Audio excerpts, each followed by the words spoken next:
The drama surrounding whether Butterbean can truly return for one more fight is not a sports question at all. It is a human question, layered with pain, pride, loss, and the quiet terror of watching your own body slowly shut down while your mind is still wide awake. At his lowest point, Butterbean was no longer defined by knockouts or heavyweight spectacles. He was defined by how much it hurt just to exist. Walking straight was impossible. Standing too long felt like punishment. Butterbean's back. Every movement came with a sharp reminder that the machine that once powered him through brutal fights was breaking down piece by piece. The physical damage was severe and undeniable. His hips were deteriorated to the point where they were nearly fused, locking his legs into awkward angles and forcing his body into constant compensation. Pain was not occasional, it was constant, an ever-present companion that dictated how he slept, how he moved, and how he planned each day. Doctors examined scans and charts and saw red flags everywhere. Surgery was discussed, then quietly pushed away. His size made him a liability in operating rooms that relied on strict cutoffs and risk calculations. From a medical standpoint, he was too big to fix. From a human standpoint, he was being told to live with it. Living with it, however, meant something far darker than discomfort. It meant isolation.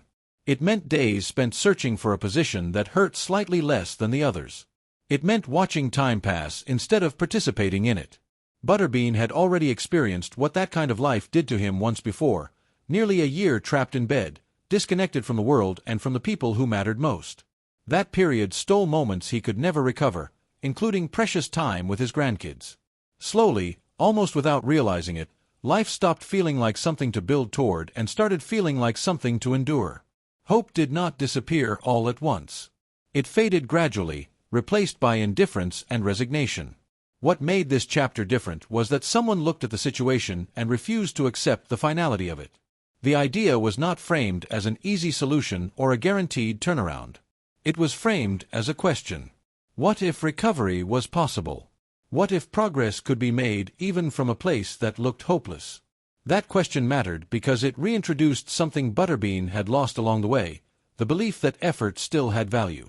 That belief is what opened the door to an approach that sounded almost absurd given his condition. Yoga, of all things, became the foundation of his rebuild.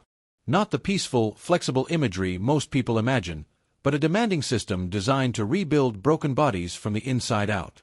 Guided by Diamond Dallas Page and the DDPY program, Butterbean began a process that was less about stretching and more about survival. Every session challenged joints that barely moved and muscles that had forgotten how to support his frame. Progress was slow and often painful, but it was real. The work did not just change his body. It rewired his mindset. As weeks turned into months, something remarkable happened. The scale started moving.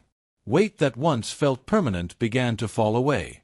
Goals that were supposed to take years were reached ahead of schedule. Hitting 350 pounds felt like a victory on its own, until that milestone was quickly overshadowed by even bigger breakthroughs.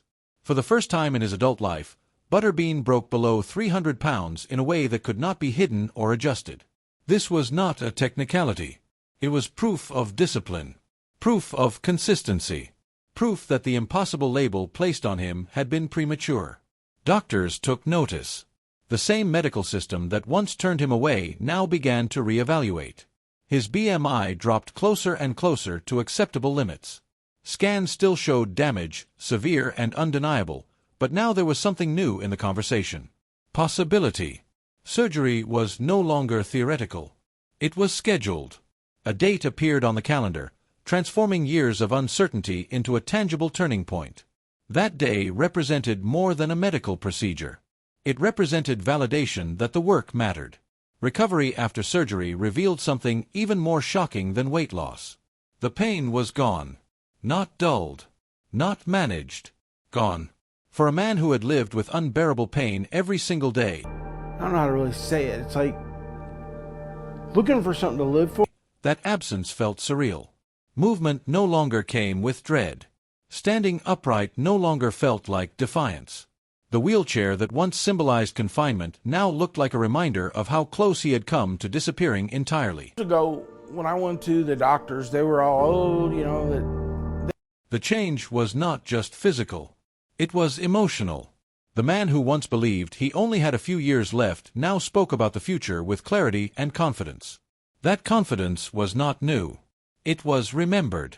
Butterbean had once believed he could accomplish anything. Somewhere between injuries, years of punishment, and gradual decline, that belief slipped away. The process of rebuilding his body restored that mental edge. Discipline gave him direction. Progress gave him purpose. Belief gave him identity. This was not about reliving past glory. It was about reclaiming self-worth. That is why the idea of one more fight resonates differently now. It is not about chasing titles or proving dominance. It is about closure. About standing tall after being counted out by pain, by circumstance, and by time itself. A return to the ring would not be reckless nostalgia. It would be symbolic. A declaration that survival itself is a victory worth honoring. Butterbean's story challenges how comebacks are defined. Not as returns to peak performance, but as returns to life. Whether he ever throws another punch in front of a crowd is almost secondary to what he has already accomplished. He walks without pain. He lives with intention. He believes in himself again. That transformation is bigger than any fight card. Now the question belongs to you. Should Butterbean step into the ring one last time as a symbol of resilience and redemption rather than dominance? Would you watch a fight that represents survival instead of spectacle? Share your thoughts. Let me know how you feel about this incredible journey, and if stories of grit, discipline, and second chances move you, make sure to like, subscribe, and stay connected for more powerful stories that prove it is never too late to fight back.